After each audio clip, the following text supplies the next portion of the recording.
మనసులో కూడా ఎన్నడూ రామ పాదములను విస్మరించలేదు. మరి ఇంత కష్టపడితే అనన్యదైవత్వమియం క్షమాచ భూమౌచ చెయ్యా నియమశ్చ ధర్మే పతివ్రతాత్వం విఫలం మమేదం కృతం కృతఘ్నేష్వ మనుషాణం. చేసిన తప్పుకు ఫలితం ఉంటే చేసిన ఉపాసనకు ఫలితం ఏది? మరి పడ్డ పరివేదనకి ఫలితం ఏది? అది లేనప్పుడు నేను దీన్ని ఎందుకు నమ్మాలి? నేను దీన్ని నమ్మకపోతే ఏం చెయ్యాలి? నిజానికి ఆవిడలో ఉన్నటువంటి ధర్మం మరొక నిర్ణయం చేసుకునేటట్టు చెయ్యదు. కాబట్టి ఈ శరీరంతో ఉండదు, అసలుకి అనవసరం. ఈ శరీరంతో ఉంటే ఏమవ్వాలి? కష్టాలు పడాలి. ఇక్కడ ఏమిటి? నేను కోరుకున్న బ్రతుకు ఇవ్వడు రావణుడు. నేను కోరుకున్న బ్రతుకునివ్వడానికి నమ్ముకున్నవాడు రాడు. నేను కష్టాలు పడుతూ ఉండలేను. కష్టాలన్నీ దేనివి? మనసువి, శరీరానివి కూడా. ఈ శరీరమే నశించిపోతే గొడవే లేదు. అంటే ఆత్మహత్య చేసుకోవడం తప్పని సీతమ్మకి తెలీదా? ఆవిడకి బాగా తెలుసు శాస్త్రం. కానీ ఆవిడ ఎందు అటువంటి సన్నివేశం వైపుకి నడిచేటట్టుగా బుద్ధి కలగలేదనుకోండి, ఆ రోజునే కలగలేదనుకోండి, పెద్ద ప్రమాదం ఒకటి ఉంది కాలంలో. ఇది హనుమ వచ్చిన రోజునే కలగాల అండి ఈ ఆలోచన. అంటే హనుమ వెళ్ళిపోయిన తర్వాత కలిగితే రామాయణం ఏమైపోతుంది? ఆవిడ ఊరిపోసేసుకుంటే. ఆవిడ ఓ మాట ఉంది, రాక్షసత్వం అన్న మాటకి పరాకాష్ట ఏమిటంటే, నేను ఎలా బ్రతుకుదాం అనుకుంటున్నానో అలా బ్రతకనివ్వడు. నేను ఇలా బ్రతకలేని చచ్చిపోదామంటే చచ్చిపోవడానికి ఓ శస్త్రం పట్టుకొచ్చి ఓ కత్తి ఇవ్వరు, విషం ఇవ్వరు. చచ్చిపోవడానికి వీల్లేదు, తాను కోరుకున్నట్టు బ్రతకడానికి వీల్లేదు. ఈ రెండిటి మధ్య నలిపేవాడేవాడు రావణుడు. అది వాడి రాక్షసత్వం. కాబట్టి నేను ఉండను ఈ శరీరంతో. మరి ఎలా చచ్చిపోవాలి అంటే, ఇప్పుడు మీరు ఒకటి బాగా గమనించండి. ఆవిడికి ఆలోచన ఇవ్వాలే వచ్చింది కాబట్టి, హనుమ వచ్చిన రోజునే వచ్చింది కాబట్టి, మాట్లాడడానికి ఉపశాంతిని ఇవ్వడానికి హనుమ ఉన్నారు. ఆ ఆలోచన తర్వాత రాకూడదు, ఇవ్వాలే రావాలి. ఎందుకంటే నచ్చ చెప్పేవాడు పైన కూర్చుని ఉన్నాడు. రెండు, ఆయన ప్రయోజనం అవుతుంది. ఆయన మౌనంగా బాధపడుతున్నాడు. ఎలా అసలు ఈవిడితో మాట్లాడడం, ఏమని మొదలెట్టాలి? చూడండి, లోకంలో మాట అంటారు, వేటుపడ్డ ప్రాణం అండి ఆవిడిది పాపం అంటారు. అందరూ మోసం చేసేసారనుకోండి. నేను ఈ మాట అంటే నాకు ఒక విషయం జ్ఞాపకం వస్తుంటుంది. సాధారణంగా మా ఇంటికి ఏదో పాపం నా మీద గౌరవంతోటో ప్రేమ చేతో నన్ను చూడ్డానికి వస్తూ ఉంటారు చాలామంది. అదేం నేను గొప్పగా చెప్పుకోవట్లేదు సుమండి, వాళ్ళ గొప్పతనం అది. ఏదో 4 మాటలు రామాయణం గురించి ఏదో చెప్పాడని వస్తుంటారు. ఆ వచ్చిన వాళ్ళు సాధారణంగా అయ్యా మీకు నమస్కారం అని, ఎక్కువ మంది నా భార్యని మా కోడలంటారు. పెద్దవాళ్ళు వస్తే మా అబ్బాయి లాంటి వారు మీరు అంటారు. నేను చాలా సంతోషిస్తుంటా. పోన్లే, మా అమ్మ శరీరంతో లేకపోయినా ఇంతమంది రూపంలో మా అమ్మ నన్ను పలకరిస్తుంటుంది అని సంతోషిస్తుంటా. ఒక ఆవిడ మా ఇంటికి వచ్చారు రోజున. నాయన నీ నల్లుడు అంటాను, నీకేమైనా అభ్యంతరం అన్నారు. నేను కొంచెం తెల్లబోయా. అలా ఎవరు అనరు, మా ఆవిడ్ని కూతురని నన్ను అల్లుడిని అనరు, నన్ను కొడుకు అంటారు ఎవరైనా. ఇదేమిటి ఈవిడ తిరగేసి అన్నారు, ఇందులో ఏదో చమత్కారం ఉంది, తెలుసుకోవాల్సిన విషయం అనుకుని, ఏమమ్మా కొడుకని ఎందుకు అనుకోకూడదన్నాను. అంటే ఆవిడంది, నా మనసు వేటు పడిందయా కొడుకుతో. ఏమమ్మా అన్నాను. నాకు పెద్ద ఇల్లు ఉండేది నాయన, ఒక్కడే కొడుకు, ఎంతో కష్టపడి పెంచి పెద్ద చేశాను. నా కొడుక్కి కోడలకి నేను ఉండడం ఇష్టం లేదు. ఒకప్పుడు నేను జ్వరంతో ఉన్నప్పుడు అమ్మ ఇంటి పన్ను తగ్గించడానికి కాగితం పెడుతున్నాను, కొంచెం సంతకాలు పెట్టన్నాడు. సంతకాలు పెట్టాను కొడుకు కదా అని. వాడి పేరు మీద ఇల్లు రాయించుకుని నన్ను బయటికి గెంటేశాడు నాయన. కూతురు చూస్తోంది, కూతురు దగ్గర ఉంటున్నాను ఇప్పుడు, అందుకే నాకు ఎవ్వరిని కొడుకు అనాలనిపించట్లేదు, నా మనసు వీటు పడిపోయింది, అల్లుడు అంటాను నాయన. నేను తెల్లబోయాను, అసలు నాకు నోట మాట రాలేదు, ఇలా కూడా ఉంటుందా ప్రపంచకంలోనూ అని. వేటు పడిపోయిందంటాడు. అంటే మోసం మీద మోసం, మోసం మీద మోసం చేస్తున్నారనుకోండి, అది ఎవరిని చూసినా నమ్మరు. ఇప్పుడు ఆవిడ మనస్థితి హనుమ గమనించారు. ఈవిడ ఎవరిని నమ్మే స్థితిలో లేదు. ఎవరైనా రావణాసురుడే అలా వచ్చాడేమో, ఎందుకంటే ఎవరిని చూస్తే మనం నమ్మి తీరుతామో లోకంలో, అది కాషాయ వస్త్రం. కాషాయ వస్త్రం అంటే నకర్మణాన ప్రజయా ధనీన త్యాగే నైకే అమృతత్వమానసహు. అటువంటి కాషాయం బట్ట కట్టుకున్న వ్యక్తి కనపడితే ఈయన వలన మనకి ఏ అపకారం ఉండదు అని వెంటనే నమ్ముతాం. ఈ దేశానికి ఉన్న గొప్పతనం అది. అటువంటిది కాషాయం బట్ట కట్టుకుని వచ్చి అపహరించాడు ఆవిడ, పరివ్రాజకుడిగా వచ్చి అపహరించాడు. ఇప్పుడు ఆవిడ మనసు ఎంత వేటు పడిపోయి ఉంటుంటుంది. పైగా అసలు మాట్లాడడానికి మనిషి లేడు. ఆ పిరికితనం ఎంత ఎక్కువైపోయి ఉంటుంది. రామకథా సౌందర్యంగా ఆలోచించండి. ఆవిడ లోకమాత, ఆవిడ లక్ష్మీదేవి, ఆవిడ లలితాదేవి, అవి కాసేపు పక్కన పెట్టండి. రామకథా సౌందర్యంగా ఆలోచించండి. ఇప్పుడు ఇవాళ నేను వెళ్ళిపోతే రేపొద్దున్న ఎప్పుడైనా ఈ ఆలోచన వస్తే, నేను మీతో అన్నాను కదా, ఆపద ఇవ్వవలసిన వాడు ఆపద రాకుండా ముందు ఆలోచించాలి. అది భగవంతుడంటే. ఆవిడికి ఇప్పుడు ఇంత పెద్ద ఆలోచన వచ్చేసింది. పతివ్రతాత్వం విఫలం మమేదం కృతం కృతఘ్నేష్వ మనుషాణం అని. ఈ ఆలోచన ఇవ్వాలే వస్తే హనుమ ఉండగా హనుమ జోక్యం చేసుకుని శాంతినిచ్చి పెడతారు. ఆ తర్వాత అటువంటి ఆలోచన రాదు. 2, హనుమకి మాట్లాడడానికో మంచి అవకాశం తనంత తాను అకస్మాత్తుగా వచ్చేస్తుంది. మాట్లాడి ఉంగరం ఇవ్వాలి తప్ప మాట్లాడకుండా చటుక్కున ఉంగరం ఇస్తే ఆవిడ నమ్మే స్థితిలో లేదన్న విషయం హనుమకు అర్థమవుతోంది. ఇది సౌందర్యం సుందరకాండలో. ఇదన్నీ మహర్షి వర్ణిస్తారా? మీరు రామాయణం చదివినప్పుడు ఇంతకన్నా ఉత్కంఠతో కూడుకున్న సన్నివేశం ఏముంటుంది నాకు చెప్పండి. అసలు అంత రసపట్టు, అబ్బా ఎంత ఉద్విగ్నత. ఆకలిసేస్తున్నా సరే భార్య భోజనం వడ్డించి మొట్టమొదటిసారి సుందరకాండ జరుగుతున్నాడు అనుకోండి, ఏమంటే వడ్డించేశానంటే ఉండు కాసేపు ఏ పర్వాలేదు దిక్కుమాల భోజనం రోజు చేసేది అని చదువుతాడు తప్ప ఆపగలడా? అంత అద్భుతమైన రచన. ఇవన్నీ ఎక్కడా మహర్షి చెప్పరు. ఆంతర విషయాలు మనం అర్థం చేసుకోవాలి. అందులో ఉన్న సౌందర్యాన్ని. ధర్మం కోసం కొట్టుకుంటున్నారు ఎవరైనా మనం ఎలా తప్పించుకుపోయి సుఖాలను అనుభవిద్దామని ఆలోచించట్లేదు. అది సౌందర్యం. ఇప్పుడు అని ఆ తల్లి ఆలోచించింది. మరి ఎలా చచ్చిపోవడం నేను? ఆ ఆలోచన ఇవ్వాలే రావాలి. మళ్ళీ మళ్ళీ చెప్తున్నా. తర్వాత వచ్చిందనుకోండి, ఏమైనా జరగచ్చు. హనుమ జోక్యం చేసుకోవాలంటే ఇవ్వాలే. అది భగవంతుడి యొక్క నిర్ణయం. ఆయన ధర్మాన్ని కాపాడడానికి అలా ఆలోచన చెయ్యకపోతే ఈశ్వరుడు ఉన్నాడన్న నమ్మకం లోకానికి కుదరదు. కాబట్టి ఇప్పుడు ఆవిడంది, నాకు ఎటూ కత్తిచ్చేవాడు లేడు, నాకు ఎటూ విషమిచ్చేవాళ్ళు లేరు, మరి దేని చేత చచ్చిపోవాలి అంటే తనకి పొడుగైనటువంటి తన కేశపాశం తనకి గుర్తొచ్చింది. కేశపాశం గుర్తు రావడం ఎందుకు అంటే, ఇక్కడ నన్ను మీరు మన్నించవలసి ఉంటుంది. ఒక్క మాట నేను చెప్పకపోతే బాగుండదు. చెప్పడానికి నాకు మనసు నిజానికి రాదు. స్త్రీ యొక్క దీర్ఘ కేశపాశము పురుషుణ్ణి మోహింపచేస్తుంది. ఇంత దీర్ఘ కేశపాశం ఉండడం వల్లే కదూ పరపురుషుడు మోహించి నా వెంటబడ్డాడు. ఇదే నా మరణానికి కూడా కారణం కావాలి. ఇది నన్ను మానసికంగా చంపేసింది. ఎందుకంటే నోరెత్తితే ఆ మాట వాడుతుంటాడు. ఏకవేణీ ధరాశయ్యాం ఝానం మలినమం బవరం, పెద్ద పొడుగైన జడుంది నీకంటూ ఉంటాడు. అది ఆవిడ మనసుకి క్లేశం. అది అనవలసింది రాముడు. వీడేవాడు. ఒక స్త్రీ సౌందర్యాన్ని ఎవడు మెచ్చుకోవాలో వాడు మెచ్చుకోవాలి తప్ప నిష్కారణంగా ఒక ఆడదాని అందాన్ని అర్థం లేకుండా అధికారం లేకుండా పొగడడం కూడా ఎంత తప్పో రామాయణం చదువుకుని అర్థమైన జాతి ఈ జాతి. అది అర్థమైతే అసలు వేరొక స్త్రీని నిష్కారణంగా పొగడడం అన్న జోలికి వెళ్ళాలి. కాబట్టి ఇప్పుడు జడతోటే చచ్చిపోతాను అని సీతాధవేణ్యుద్గ్రహణం గృహీత్వా ఉద్బధ్య వేణ్యుద్గ్రథనేన శీఘ్ర అహంగమిష్యామి యమస్య మూలం ఉపస్థిత సా మృదు సర్వగాత్రి. పరమ మృదువైనటువంటి శరీరం కలిగినటువంటి తల్లి ఆ జడని పైకెత్తి పట్టుకుని జడనే ఉరితాడుగా కంఠం చుట్టూ తిప్పుకుని ఇప్పుడు అది బిగుసుకోవాలి. అందుని ముడి వేసుకుని రెండవ వైపు ముడి వేసేయాలి. ముడి వేసేసి పైకి వెళ్ళిపోతే ఆ జటయే తనకి ఉరి అయి మరణిస్తుంది. ఏ జట పరపురుషుడి యొక్క మోహానికి కారణమైందో ఆ జడతోటే శరీరం అంతమైపోవాలి. అంటే మీరొక్కటి గమనించండి. నోరు ఉంది కదా అని వదరి ఒక ఆడపిల్లతో మాట్లాడడం తేలిక. కానీ ఆ పిల్ల మనసులో ఎంత పరివేదన పడుతుందో, ఎంత భయపడుతుందో, వీడి ఇంటికి ఇలా మాట్లాడుతున్నాడని తల్లిదండ్రులకు చెప్పుకోలేక, అన్నదమ్ములకు చెప్పుకోలేక, స్నేహితులకు చెప్పుకోలేక, చదువు మీద దృష్టి పెట్టలేక ఎంత పరివేదన పొందుతుందో. ఆ హింస మనని కట్టి కొడపదా? అలా మాట్లాడచ్చా? ఆడపిల్లని చూస్తే లక్ష్మీదేవిని చూసి నీ మనసుని ఎందుకు మరల్చుకోలేవు? రాముడిగా ఎందుకు బ్రతకలేవు? రామాయణ ప్రబోధం జరగకుండా పిల్లల్లో సంస్కృతి రమ్మంటే ఎక్కడి నుంచి వస్తుంది? మురుగుడు కాల్వలో నీరు త్రాగించి పాచిపోయిన అన్నం పెట్టి ఆరోగ్యంగా ఉండమంటే ఎక్కడి నుంచి వస్తుంది? ఎక్కడి నుంచి ఆరోగ్యంగా ఉంటారు? కళ్ళ ముందు కనపడకూడనివన్నీ వీధుల్లో కనపడుతుంటాయా? పిల్లలకి స్వేచ్ఛా స్వాతంత్రాలతో ఏది చూడాలంటే అది చూసే అధికారమా? వినపడకూడని మాటలన్నీ వినపడుతుంటాయా మాధ్యమాల్లో? పిల్లలు మాత్రం సంస్కారయుతంగా ఉండాలా? రామాయణం చెప్పకూడదా? భాగవతం చెప్పకూడదా? పోతన గారి గురించి చెప్పకూడదా? సుందరకాండ వాళ్ళు వినకూడదా?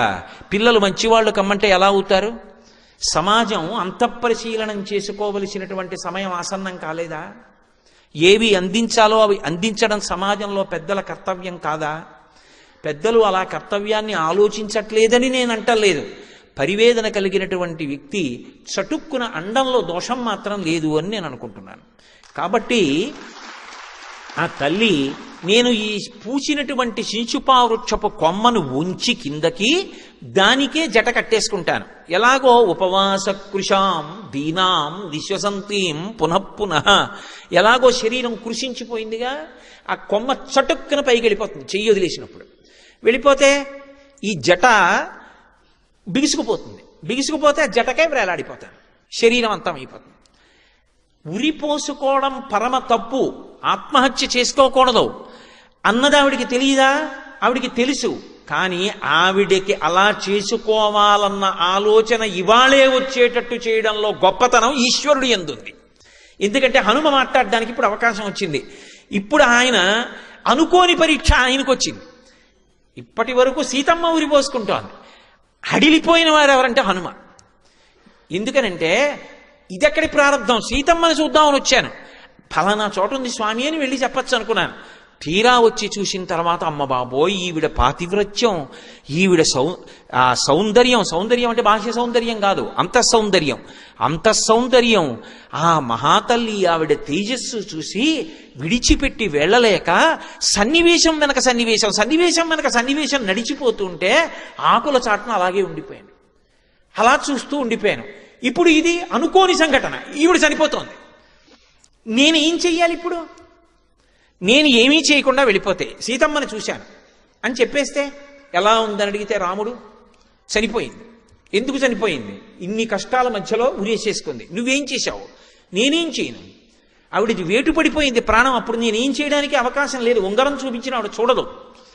ఆ పరిస్థితుల్లో నా వల్ల ఏం కాలేదు అని చెప్పవచ్చు. కానీ సీతమ్మ లేదన్న విషయం తెలిసిన రాముడు క్రుద్ధుడైపోతాడు. ఆయన కోదండములకు సంధించి బాణములు విడిచిపెట్టిన నాడు ఇక ఈ బ్రహ్మాండములు ఉండవు. కాబట్టి నేను ఏదో ఒకటి చెయ్యాలి. ఏం చెయ్యాలి? అమ్మా సీతమ్మ అని గట్టిగా పిలిచి ఏదైనా మనుష్య భాషలో మాట్లాడితే ఆవిడ మరింత తట్టుక్కుని కొమ్మొదిలేస్తుంది. ఎందుకనంటే ఒక వానరం మనుష్య భాషలో ఎలా మాట్లాడుతోంది? రావణుడే వచ్చాడని అనుమానపడుతుంది.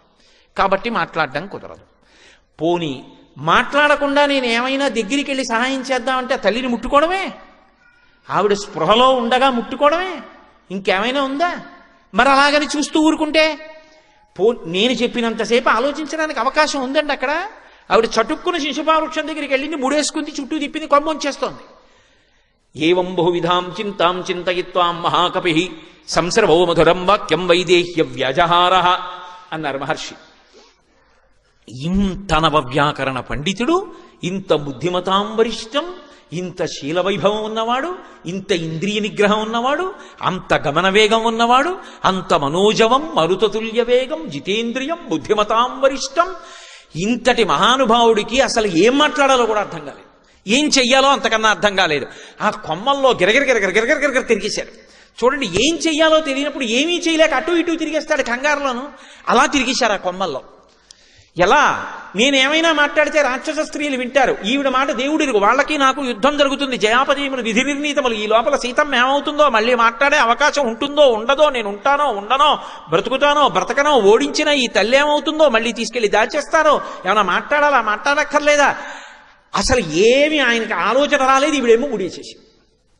చిత్రం ఏంటంటే ఈశ్వరుడు ఒకడు ఉన్నాడు కదూ, కొద్దిగా కాలం కావాలి, కొమ్మ వదిలిపెట్టడానికి సమయం కావాలి. వెంటనే ఆవిడికి శుభ సూచనలు కనపడ్డాయి. ఈశ్వరుడు ఉన్నాడనడానికి, మనని రక్షిస్తాడనడానికి, ధర్మాన్ని నమ్ముకున్నవాడు పాడవరడన్న ఆశ్వాసమును కల్పించడానికి రామాయణం సుందరకాండ ఇంతకన్నా నిదర్శనములా. ఇది సౌందర్యం, ఎప్పటికీ నిలబడిపోయే సౌందర్యం, ఎప్పటికీ మనుష్యులకు అభయం ఇవ్వగలిగిన సౌందర్యం.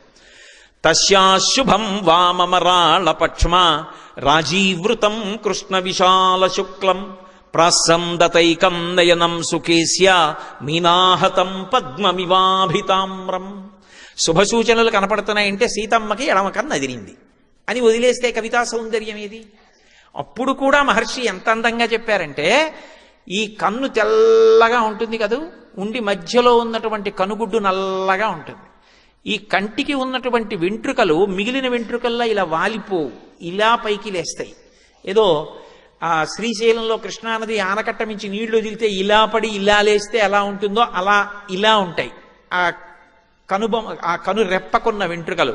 సుజాత అభిరక్త కంఠీం అంటారు కదా, అలా ఉన్నటువంటి వెంట్రుకలతో కూడుకుని ఉన్నటువంటి ఆ తల్లి యొక్క ఎడమ కన్ను అదిరితే ఎలా ఉందంటేట, బాగా నీటితో నిండిపోయినటువంటి ఒక సరోవరం ఉంది. ఆ సరోవరంలో ఒక తామర పువ్వు పూసింది. పైన నీటి మీద తామర పువ్వు కనపడుతోంది. కాడ నీటి లోపల ఉంది. ఒక చేప నీటి లోపల ఈదుకుంటూ వెళ్ళిపోతోంది. వెళ్ళిపోతూ వెళ్ళిపోతూ నీళ్లల్లోనే తామర కాడ పక్కకొచ్చి నించుంది. నించున్నప్పుడు తోక కొద్దిగా ఊపుతుంది, ఇలా మళ్ళీ కదిలి వెళ్ళిపోయేటప్పుడు గట్టిగా ఊపుతుంది. ఆ చేప కదిలి వెళ్ళిపోయే ముందు తోక గట్టిగా ఊపింది. ఆ ఊపిన తోక తామర పువ్వు కాడకి తగిలింది. కాడ నీళ్లల్లో ఊగింది, కానీ నీరు ఆ ఊపును ఆపింది. కొద్ది ఊపే పైకొచ్చింది. ఆ చిన్న ఊపికి పైనున్న తామర పువ్వు ఇలా అంది. అలా నీటి మీద తామర పువ్వు చేప తోక తగిలి ఊగితే ఎలా ఉంటుందో అమ్మవారి కన్ను కొట్టుకుంటే అలా కొట్టుకుంది. ఏమి కవితా సౌందర్యం, ఏమి ఊహ! ఆ సన్నివేశంలో ఇలా చెప్పగలగడం ఒక్క వాల్మీకి మహర్షికి చెల్లింది. ఇటువంటివి ఎన్ని కోకొల్లలు సుందరకాండలో ఎన్నని నేను చూపించగలను. వెనక కథ తరుగుతూ ఉంటుంది. రేపటి రోజుతో ఆఖరు పూర్తి చెయ్యాలి. తస్యాశుభం వామమరాళ పక్ష్మ రాజీవృతం కృష్ణ విశాల శుక్లం ప్రాసందతైకం నయనం సుకేశ్య మీనాహతం పద్మమివాభితామ్రం. ఆ పువ్వు ఎలా కదులుతుందో అలా అమ్మవారి కన్ను కొట్టుకుందిట.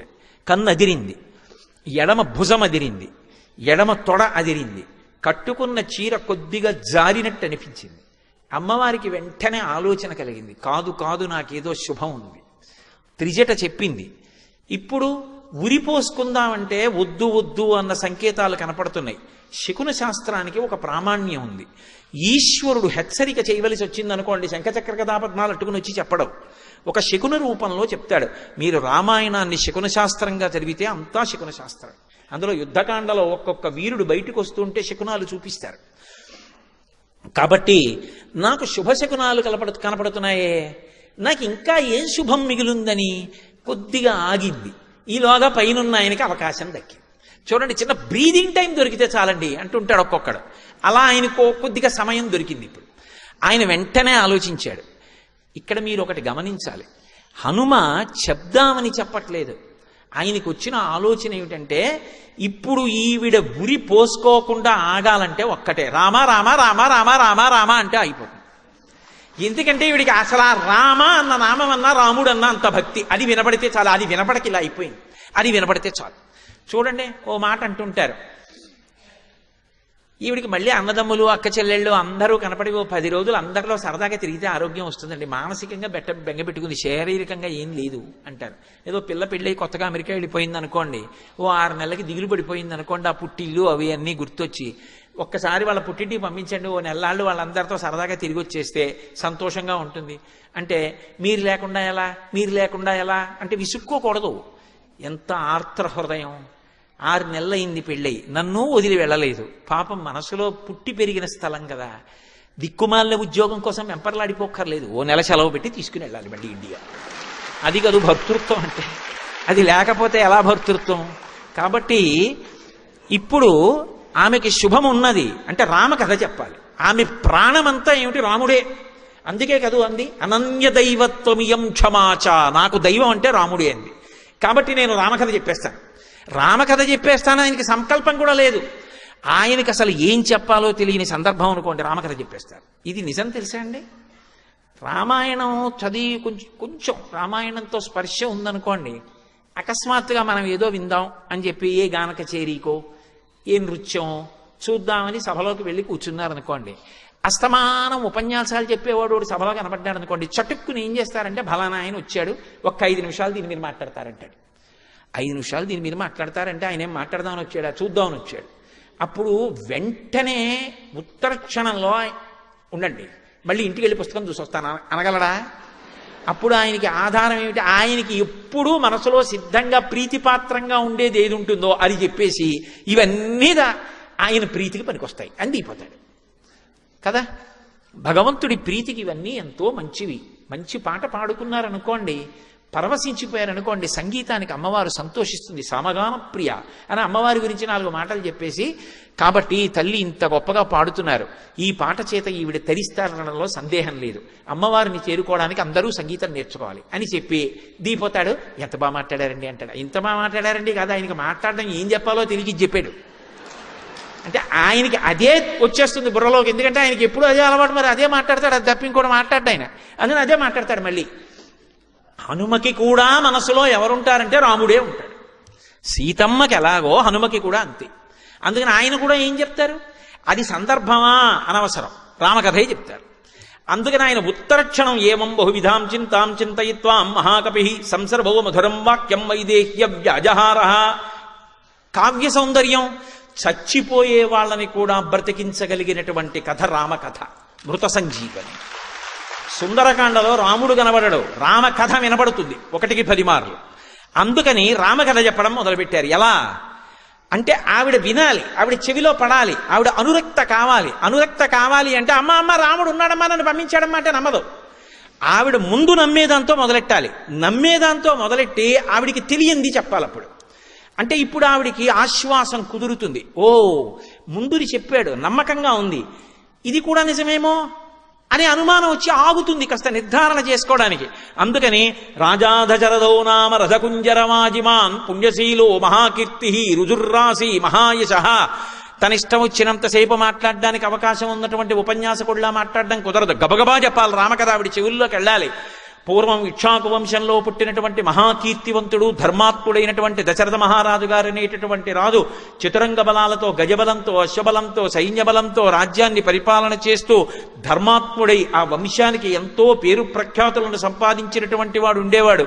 ఆయనకి పెద్ద కుమారుడైనటువంటి రామచంద్రమూర్తి అపారమైనటువంటి ధర్మనిష్ట కలిగినటువంటి వాడు. తండ్రి అయినటువంటి దశరథ మహారాజు గారి ఇచ్చినటువంటి మాట నిలబెట్టడం కోసం, ఆయన్ని సత్యవాక్యమునందు నిలబెట్టడం కోసం భార్య అయిన సీతమ్మతో, తమ్ముడైన లక్ష్మణస్వామితో కలిసి అరణ్యవాసం చేయడానికి దండకారణ్యానికి చేరుకుంటే, ఆయనకి ప్రియమైన ఇల్లాలైన సీతమ్మని తెలదగలిగినటువంటి రాక్షసుడు రావణాసురుడు అపహరించి తీసుకొచ్చి సీతమ్మని లంకాపట్టణంలో పెట్టాడు. తర్వాతి కాలంలో రామచంద్రమూర్తి అరణ్యవాసం చేస్తూ సీతమ్మని అన్వేషిస్తూ వెడుతుండగా సుగ్రీవుడితో చెలిమి కుదిరి, ఆ సుగ్రీవుడి సీతమ్మ దాడ కనిపెట్టడానికి దశ దిశలకి వానరుల్ని పంపిస్తే దక్షిణ దిక్కుకి అంగదుడి నాయకత్వంలో వచ్చినటువంటి వానర సమూహములలో ఒకడనైన నేను నిన్న రాత్రి 100 యోజనముల సముద్రాన్ని దాటి వచ్చి రాత్రంతా లంకాపట్టణాన్ని వెతికి ఈ శిశుపావృక్షం మీద కూర్చుని తెల్లవారుధామున సీతమ్మ తల్లి యొక్క దర్శనాన్ని పొందాను. ఈవిడే సీతమ్మ అని ఎలా తెలుసుకున్నాను అంటే, యథారూపాం యథావర్ణాం యథాలక్ష్మీం చరిష్యతాం మస్రౌషం రాఘవస్యాహం సేయమాసాదితామయ. ఎటువంటి నగలు ఆవిడ ఒంటి మీద ఉంటాయని రాముడు చెప్పాడో, ఎటువంటి కాంతితో ఉంటుందని చెప్పాడో, ఎటువంటి లక్షణములతో ఉంటుందని చెప్పాడో, అటువంటి లక్షణములు కలిగి ఇతపూర్వం కిష్కింధలో ఉన్నటువంటి నగలు ఇప్పుడు శరీరం మీద లేక, ఇప్పుడున్నటువంటి నగలు కిష్కింధలో మూటలో లేక, ఇంతకు ముందు పెట్టుకున్న నగల యొక్క మచ్చలు శరీరం మీద ఉండి కృషించి రాముడి కోసం ధ్యానం చేస్తున్న సీతమ్మను చూసి ఆమె యొక్క దర్శనమైందని పరమ సంతోషాన్ని పొంది నేను ఈ చెట్టు మీద కూర్చునున్నాను. ఇప్పటి వరకు చనిపోదాం అనుకున్న తల్లికి ఎప్పుడైతే రామకథ అకస్మాత్తుగా వినపడిందో ఆవిడ సటుక్కున ముడిప్పేసి ఎవడురా రామకథ చెప్పినవాడు, 10 నెలలైంది రామనామం వినపడలేదు, రామకథ వినపడలేదు, నా ప్రాణాలు నిలబడ్డాయి, అమృతం పోసినట్టుంది, ఎవడు నాకు ఈ కథ చెప్పినవాడు అని ఒక్కసారి ఆవిడ ఇలా తల పైకెత్తి కొమ్మలలోకి చూసింది. చూసేటప్పటికీ తత శాఖాంతరే లీనం దృష్ట్వా చలితమానస వేష్టితార్జున వస్త్రం తం విద్యుత్ సంఘాత పింగళం. బంగారు రంగుతో ఉన్నటువంటి కన్నులతో ఆ కొమ్మలలోంచి తెల్లటి బట్టలు కట్టుకుని కిందకి తొంగి చూస్తున్నారు హనుమ. దీన్ని సిద్ధి సర్గ అంటారు. హనుమ దర్శనం సీతమ్మకైనా కూడా సిద్ధి సర్గే, అత్యంత శక్తివంతం. దీన్ని కొనసాగించడానికి ముందు ఒక్క కొబ్బరికాయ కొట్టి నైవేద్యం చేసి అందరికి హారతి చూపిస్తారు, కళ్ళకు అద్దుకున్న తర్వాత కొనసాగిస్తాను.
హరి ఓం.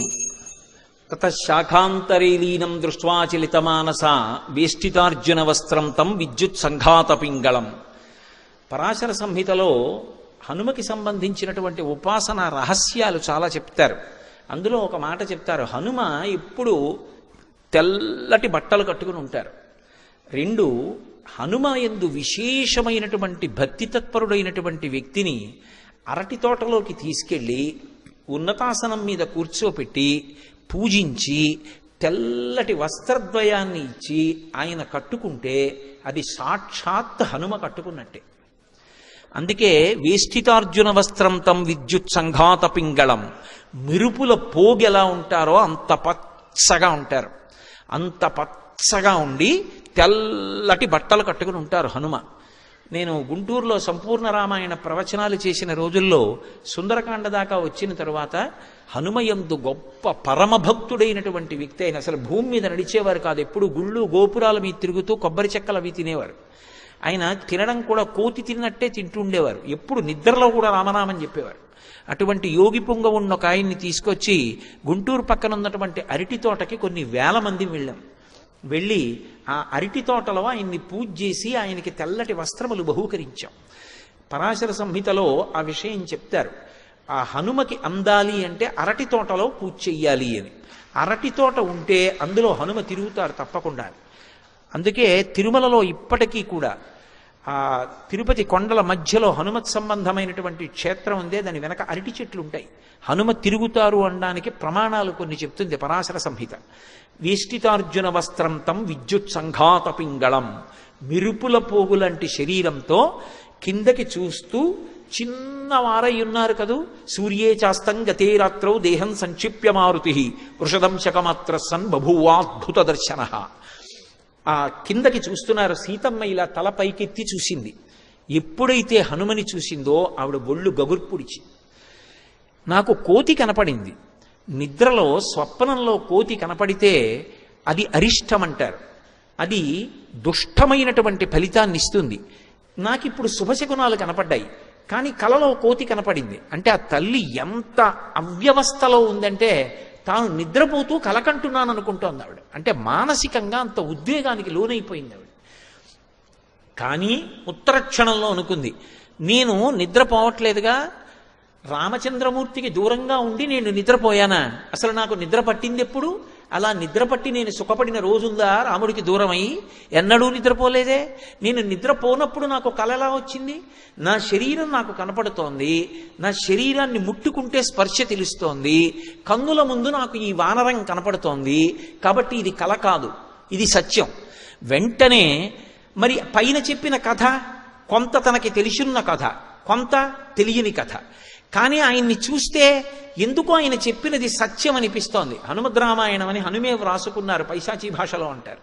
అందులో మొట్టమొదటిసారి సీతమ్మ నన్ను చూసినప్పుడు కొన్ని సంవత్సరముల తర్వాత కొడుకుని తల్లి చూస్తే ఎలా ఉంటుందో అలా చూసింది అని వ్రాసుకున్నారు ఆయన. కాబట్టి నాకు ఈయన్ని చూస్తే పుత్రభావన కలుగుతోంది. ఎందుకో నాకు ఎంత మాత్రమో కూడా అబద్ధం చెప్తున్నాడు అని అనిపించట్లేదు. అయినా వెంటనే ఆ తల్లి నమస్కారం చేస్తోంది. నమోస్తు వాచస్పతయే సవజ్రిణే స్వయంభువే చైవ హుతాశనాయ చ. నేను నమస్కారం చేస్తున్నాను ఎవరికి? నమోస్తు వాచస్పతయే సవజ్రిణే, బృహస్పతితో కూడుకుని ఉన్నటువంటి ఇంద్రుడికి నమస్కారం చేస్తున్నాను. అలాగే స్వయంభువే చైవ హుతాశనాయ చ, అగ్నిహోత్రుడికి బ్రహ్మగారికి నమస్కారం చేస్తున్నాను. అనేన చోక్తం యదిదం మమాగ్రతో వనౌకసా తచ్చ తదాస్తు నాన్యథా. నేను కూర్చున్న ఈ చెట్టు మీద కూర్చుని ఈ వానరం ఏ కథ చెప్పిందో ఆ కథ సత్యమే అగుగాక, ఆ కథ వేరొకలా కాకుండుగాక. అంటే ఆవిడ ఒకవేళ రావణాసురుడు మారువేషంలో వచ్చి చెప్తున్నాడేమో, అందుకని ఆవిడ దేవతల్ని ప్రార్థన చేసింది. అలా పిరికితనం కలగట్లేదు మనసులో, అది సత్యమే అని ఎక్కడో తెలుస్తోంది. పుత్రుడిలా కనపడుతున్నాడు, ఆయన తేజస్సు చూస్తే అలా అనిపించట్లేదు మోసం చేసేవాళ్ళ. ఇన్నాళ్లకి ఈయన ముఖం చూస్తే మనసులో ఊరట కలుగుతోంది. ఆయన మాట్లాడిన తీరు అంత స్పష్టంగా ఉంది, నన్ను ఊరడించడానికి చెప్పాడన్న విషయం స్పష్టం అవుతోంది. ఇన్ని ఆధారముల చేత ఆవిడ ప్రార్థన చేసి, ఒకవేళ నిజంగా నేను స్వప్నంలో వానరాన్ని చూసి ఉంటే దానికి వలన ఆపదలు పొందాలి? నేను బాధపడాలి అంటే, నేను ఎక్కువ మనసులో ఖేదపడాలి అంటే, ఎవరికి ఖేదం కలిగితే నేను ఖేదం పొందుతాను? రాముడికి ఖేదం కలిగితే నాకు ఖేదం, లక్ష్మణస్వామికి ఖేదం కలిగితే నాకు ఖేదం, నన్ను కన్న తండ్రి జనక మహారాజు గారికి ఖేదం కలిగితే నాకు ఖేదం. అందుకని స్వస్యస్సు రామాయ సలక్ష్మణాయ తథాపితుర్మే జనకస్య రాజ్ఞ. రామచంద్రమూర్తికి మంగళమగుగాక, ఆయనకి స్వస్తి ఎగుగాక, లక్ష్మణస్వామికి స్వస్తి ఎగుగాక, నా అత్తవారింటి వైపు అందరూ సంతోషముగా ఉండెదరుగాక అంతర్లీన భావన. నన్ను కన్న తండ్రి జనక మహారాజు గారు సంతోషముగా ఉండుగాక, స్వస్తి ఎగుగాక. మరి తనకి ఇది భారతదేశంలో ఆడపిల్ల యొక్క గొప్పతనం. తనకి సుఖం వేరొకటి ఉండదు. తన భర్త సుఖం తన సుఖం, తన మరుదుల సుఖం తన సుఖం, తన అత్తవారింటి సుఖం తన సుఖం, తన పుట్టింటి వారి సుఖం తన సుఖం. అందుకే ఎంత విచిత్రంగా ఉంటుందంటే, ఇక్కడ పెరిగిన పిల్ల అక్కడికెడుతుంది, ఏమిటో అక్కడ బంధుత్వాలు కొత్తగా తెలుసుకుంటుంది. తెలుసుకుని అందరూ నా వాళ్లే, నా మరిది, నా తోడికోడలు, మా పినమామగారు, మా పెదమామగారు. ఎంత అల్లుకుపోతుందో! పురుషుడు అలా అల్లుకోలేడు, బంధువులింటికి వెళ్ళినా అలా కలిసిపోలేడు. ఆడపిల్ల ఎంత తేలికగా, ఏదో బాతు నీళ్లల్లో వదిలేస్తే ఈ దేశినంత తేలికగా అత్తవారింట్లో ఉంచేసుకుంటుంది. అలా ఉంచేసుకుని ఆమె పడే బాధల్లా ఒక్కటే, నేనంత ప్రేమగా చూస్తాను, వాళ్ళు నన్ను అలా ఎందుకు చూడరు అంటుంది. ఎంత బేలతనం నిజంగా ఆడపిల్లది అనిపిస్తుంది.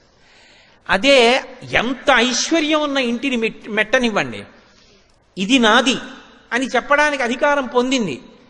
పుట్టిల్లు అంత ఐశ్వర్యవంతమైన ఇల్లు కాదు, కానీ అన్నదమ్ముడు ఏదో శుభకార్యం చేసుకుంటున్నాడంటే నెలలు నెలలు కష్టపడి ఉండిపోతుంది ఆ అన్నదమ్ముడి కోసం.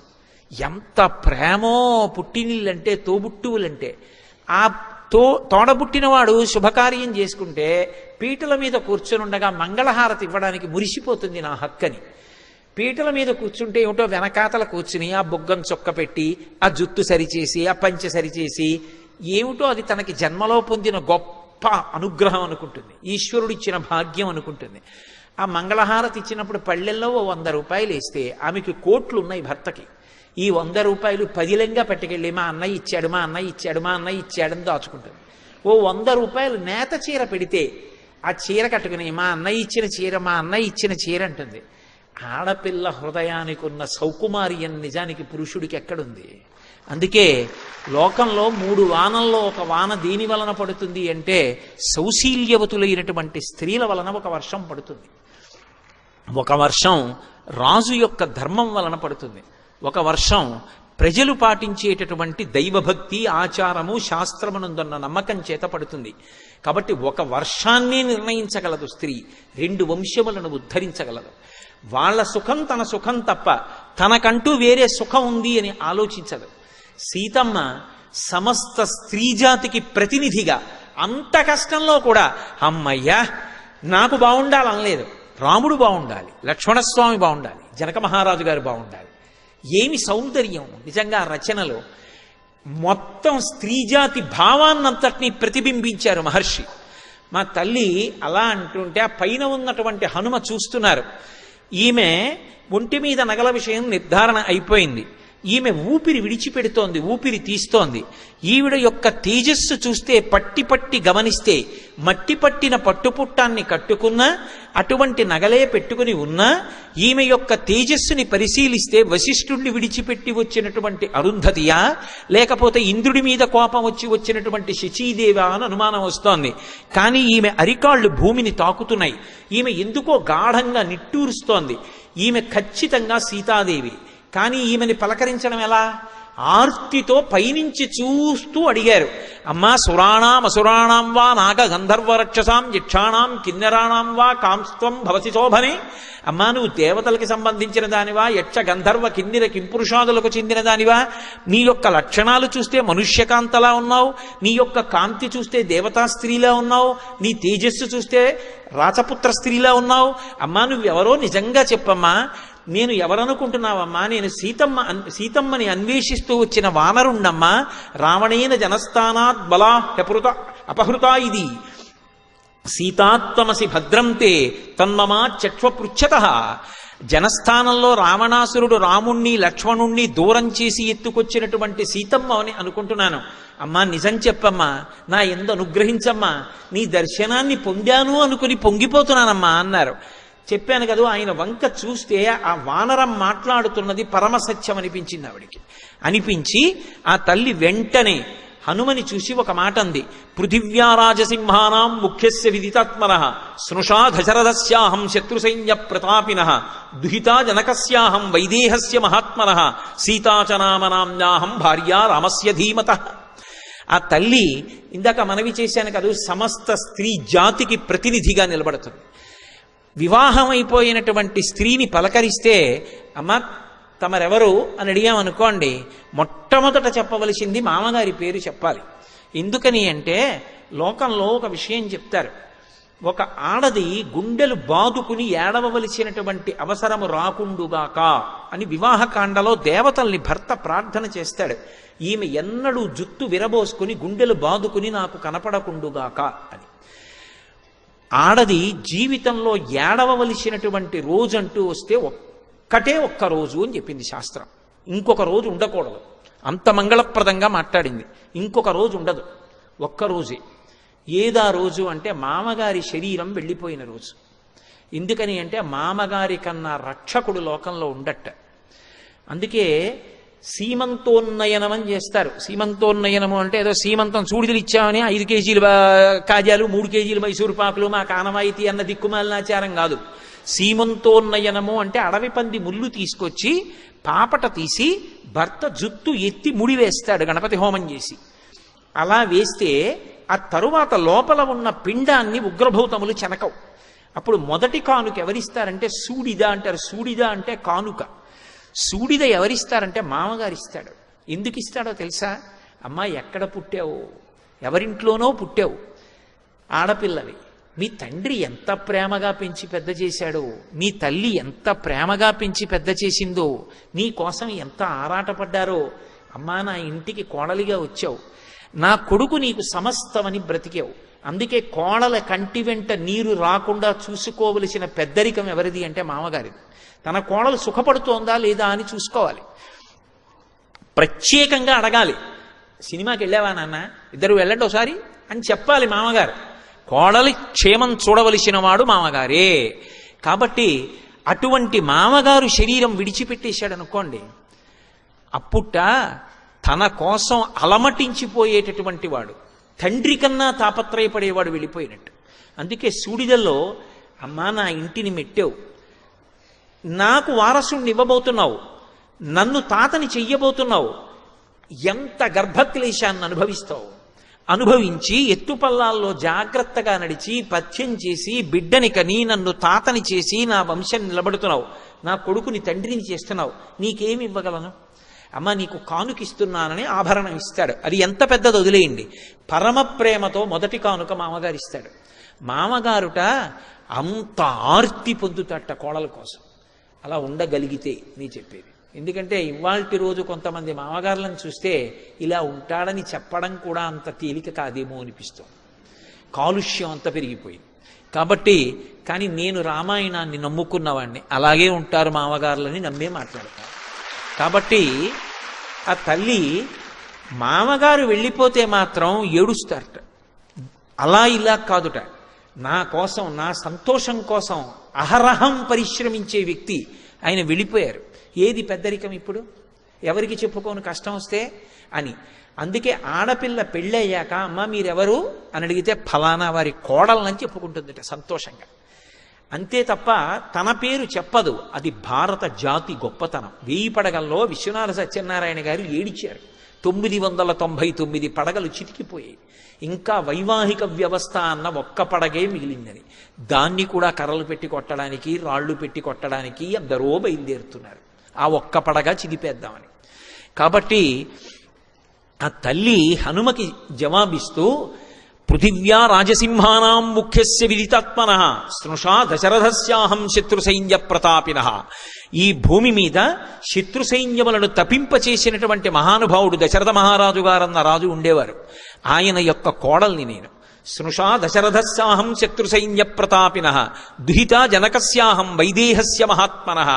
నా తండ్రి గారు జనక మహారాజు, విదేహ వంశంలో పుట్టినవాడు, మహాజ్ఞాని. అటువంటి తండ్రి కడుపున పుట్టిందాన్ని, ఆయన కడుపున పుట్టాను కాబట్టే కష్టాన్ని ఓర్చుకోగలిగిన శక్తినిచ్చాడు. అటువంటి తండ్రి కూతుర్ని, ఆయన చేతుల మీద పెరిగిన దాన్ని. కాబట్టి దుహిత జనకస్యాహం వైదేహస్య మహాత్మనః సీతాచనామనాంనాహం. ఈ శరీరానికి పేరు సీత. భర్త పేరు ఆడది చెప్పదు, కానీ ఎక్కడో తప్పనిసరి పరిస్థితి అయితే విశేషణం వేసి చెప్తారు. అందుకనే సీతాచనామనాంనాహం భార్య రామస్య ధీమతః. ధీమంతుడు, మహాబుద్ధిమంతుడైనటువంటి రామచంద్రమూర్తి యొక్క ఇల్లాల్ని నేనని చెప్పింది. ఆయన పరమ సంతోషపడిపోయి శిరస్యంజలి మాధాయ, తల మీద అంజలి ఘటించి, అమ్మయ్యా మా తల్లి ధైర్యం చేసి మాట్లాడిందని గబగబా కిందకి దిగొచ్చారు. దిగొచ్చి, అమ్మా అమ్మా ఎంత సంతోషం అమ్మా, నీ గురించి కదమ్మా దశ దిశల వానరములన్నీ వెతుకుతున్నాయి. అమ్మా నీ కోసం కదమ్మా వాలిని చంపేశాడు, నీ కోసం కదమ్మా సుగ్రీవుడికి పట్టాభిషేకం చేశాడు, నీ కోసం కదమ్మా పరితపించిపోతున్నాడు రామచంద్రమూర్తి. అటువంటి నిన్ను దర్శించానమ్మా, నా జీవితానికి ఇంతకన్నా సౌభాగ్యమే ఉంటుంది అని మురిసిపోయి, అమ్మా ఎలా ఉన్నావమ్మా, ఇక్కడికి ఎందుకు చేరుకున్నావమ్మా అని అడిగితే ఆ తల్లి చెప్పడం మొదలుపెట్టింది. నేను సమాద్వాదశతత్రాహం రాఘవస్య నికేతని భుంచ్వాన్ మానుషాన్ భోగాన్. నేను 12 సంవత్సరముల రామచంద్రమూర్తి యొక్క అంతఃపురంలో ఆయన భార్యగా మనుష్యులు ఎన్ని భోగాలు అనుభవిస్తాలో అన్ని అనుభవించాడు. అది ఆయన గొప్పతనం. ఎంత పెద్ద మాట ఉందో చూడండి. ఒక మనిషి ఎన్ని భోగములు అనుభవిస్తాడో అన్ని అనుభవించాడు. అంటే నిజంగా అనుభవించిందా పక్కన పెట్టండి, మా ఆయన నన్నంత సుఖపెట్టారు, ప్రీతి. అందుకే ఆ దాంపత్యం అలా ఉన్నప్పుడు ఒంటి మీద ఎన్ని నగలున్నాయి, ఎంత ఖరీదైన చీర కట్టుకున్నారన్న దానితో ఉండదు. అటువంటి దంపతులు ఎక్కడున్నారో అక్కడ లక్ష్మీదేవి ఉంటుంది. వాళ్ళిద్దరి మధ్య సంతోషం ఉంటుంది, అవగాహన ఉంటుంది. అది లేకుండా సరే ఆ రెండో కోణం నాకు ఎందుకు వచ్చిన గొడవ కానీ. కాబట్టి ఆ తల్లి అంటుంది, నేను 12 సంవత్సరములు రామచంద్రమూర్తి అంతఃపురంలో మనుష్యులు పొందేటటువంటి సమస్త భోగములను అనుభవించాను. రాముడు అరణ్యవాసానికి వెళ్ళిపోతున్నప్పుడు ప్రయత్నపూర్వకంగా రాముణ్ణి విడిచిపెట్టి ఉండలేక అరణ్యవాసానికి వచ్చాను. అరణ్యవాసానికి వచ్చిన తరువాత మాయామృగం రూపంలో వచ్చినటువంటి మారీచుడు నాకు రాముడికి ఎడబాటు కల్పించాడు. ఆ సమయంలో పరివ్రాజక రూపంలో రావణాసురుడు నన్ను అపహరించి తీసుకొచ్చి ఈ లంకాపట్టణంలో బంధీకృతురాల్ని చేశాడు. అడ్డొచ్చినటువంటి జటాయువుని సంహరించాడు.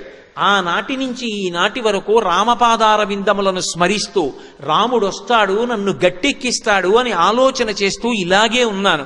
కానీ రాముడు రాలేదు. ఇక 2 నెలలు మాత్రమే గడువుంది. వచ్చి 10 నెలలైంది. 2 నెలల తరువాత తన ఉదయ ఆహారంగా నన్ను ఖండించి తీసుకొచ్చి వండి పెడితే తింటానని రావణుడు ప్రతిజ్ఞ చేసి ఉన్నాడు. కాబట్టి 2 నెలలు గడువిచ్చాడు. నేను మాత్రం ఆయన పాన్పు చేరను. నాకు మిగిలి ఉన్న జీవితకాలం 2 నెలలు. ఈలోగా రాముడు రావాలి, వచ్చి నన్ను రక్షించాలి అని ఆ తల్లి చెప్తుంటే విన్నారు హనుమ. విని, అమ్మా ఎందుకమ్మా అంత బెంగ పెట్టుకుంటావు, నువ్వంత బెంగ పెట్టుకోవలసినటువంటి అవసరం లేదు తల్లి. నీ కోసమని చెప్పి రాముడు చెయ్యనటువంటి ప్రయత్నం లేదు, అంత ప్రయత్నం చేస్తున్నాడు అని ఆయన రాముడి గురించి చెప్తుంటే ఆ తల్లికి అనుమానం వచ్చింది. నేను చనువిచ్చి ఇతనెవరో కూడా పూర్తిగా తెలుసుకోకుండా రాముడి గురించి మాట్లాడుతున్నాడని నమ్మాను. చెట్టు మీద కూర్చున్నవాడు చెట్టు దిగాడు, చెట్టు దిగినవాడు దగ్గరికి వచ్చాడు, దగ్గరికి వచ్చి నిలబడి మాట్లాడుతున్నాడు. ఒకనాడు పరివ్రాజక రూపంలో ఇలాగే వచ్చాడు. రావణుడే వచ్చి ఉంటాడని నన్ను ఇంకా బాధ పెట్టడం నీకు తగదు రావణ అని ఆ తల్లి విముఖురాలై పక్కకి తల తిప్పుకొని కూర్చుంది. కూర్చున్న తర్వాత, అమ్మా నా పట్ల అపనమ్మకాన్ని పొంది ఉండకమ్మా, నేను యథార్థం చెప్తున్నానమ్మా. నీ నుండి ఎడబాటు పొందినటువంటి రామచంద్రమూర్తి నిన్ను అన్వేషణ చేస్తూ ఒకనాడు కిష్కింధాపురాన్ని చేరుకున్నాడు.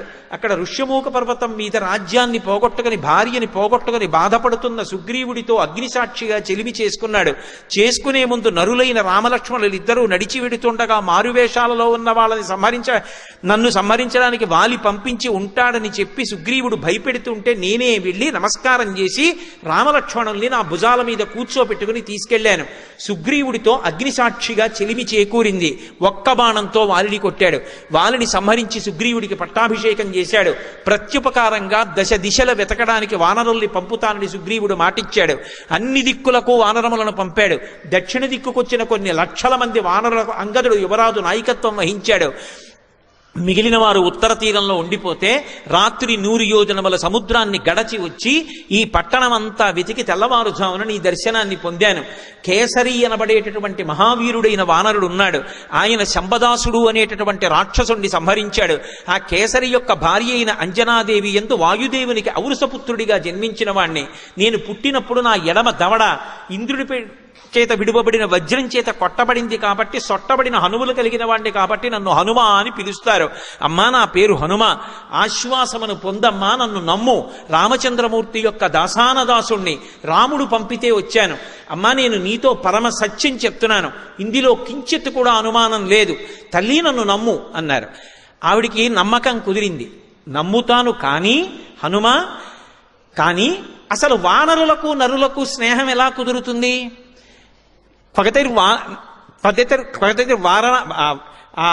వానరాణాంచ నరాణాంచ పగతిర్ సమాగమే. వాళ్ళిద్దరూ ఎలా కలుసుకున్నారు? ఒకవేళ కలుసుకున్నా యాని రామస్య లింగాని లక్ష్మణస్య చ వానర తాని భూయ సమాచక్ష్వా నమాన్ శోక సమావిశేత్.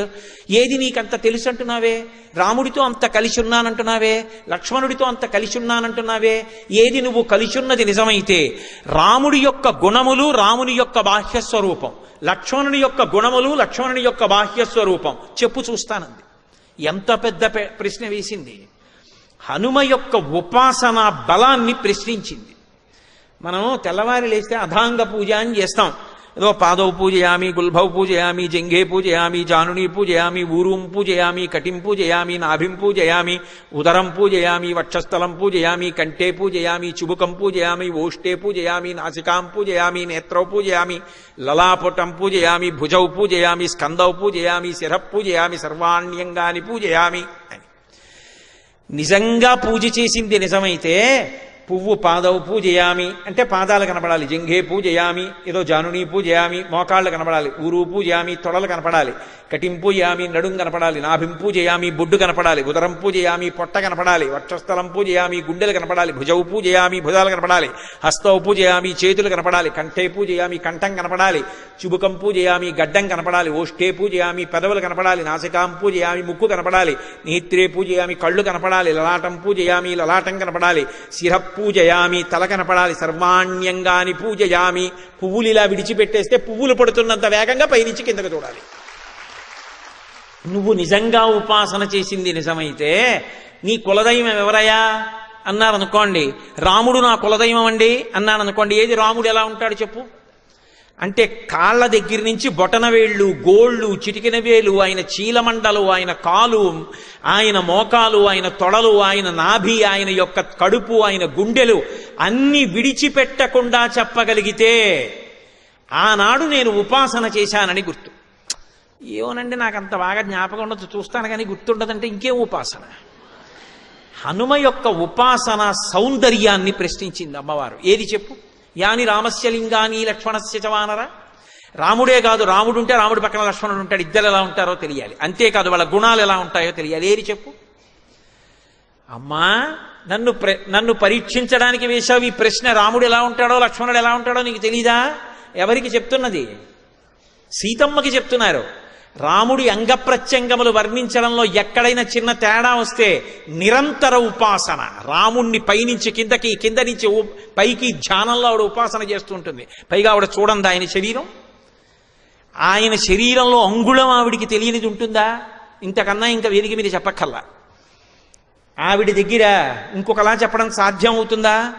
హనుమ ఉపాసనని ఆవిడ ప్రశ్నించింది, ఆయన నిరూపించుకున్నారు. అందుకని సౌందర్యం, అందుకు సుందరకాండ.